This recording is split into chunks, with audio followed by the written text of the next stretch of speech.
Big news coming in from Karnataka. An FIR has been filed against BJP MLA Renukacharya with regard to what appeared like hosting a banquet, a meeting, serving food.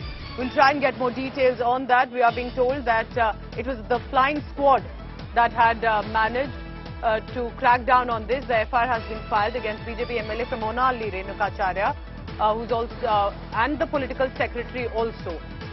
We're being told that this is basically a poll code breach. Remember, there's a model code of conduct presently in Karnataka ahead of elections. But there was a meeting of his constituency people in a wedding hall in Bangalore where they were serving food. And it is being seen as a violation as well. Nagarjun Dwarkanath joins me on the latest.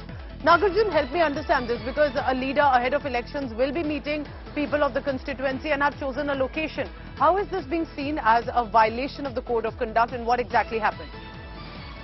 Pooja, this was the Chief Minister's political secretary. An FIR has been registered in Bangalore in the high ground police station limits.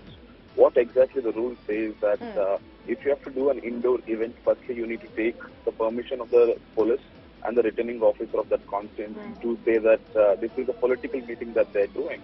And remember, there's a certain budget that a candidate can spend during the election, and every rupee is accounted for. And serving food is also as technically looked at as luring people by paying them or bribing them through food is also a model code of conduct violation. And this event happened inside a wedding hall when the MLA candidate, who is also sitting MLA, had arranged a banquet for his constituency people, saying, please come back to constituency and vote. You are all residents of Bangalore, but come the May 10th, you have to visit the constituency and vote for me.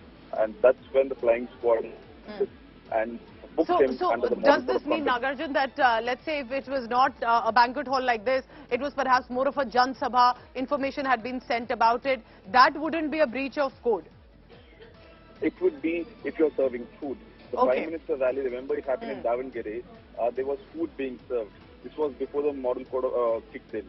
If at all it happened today, the Prime Minister office would be sent notice. Whoever arranged the organizers, the party, the local MLA, MP will all be served notices, and the FIR will be booked, because it is very clear that serving food also is taken as cognizance as luring people for trying to bribe them. So serving food is the absolute no-no from the candidate or from the party. And here it happened inside a wedding hall in a banquet hall, and the speech was also that please come back and vote for me, and hence the FIR was slapped against them. Alright, so there are very strict rules, remember, irrespective of any party, that when the code of conduct is in place, there's a certain way that our netas need to behave. There was a flying squad that landed up at the location in a banquet hall where there was food being served, where the constituency people had been asked to come, and a clear message that you need to vote for me. Nagarjun Dwarkanath with the latest on that. Thank you very much for now, Nagarjun.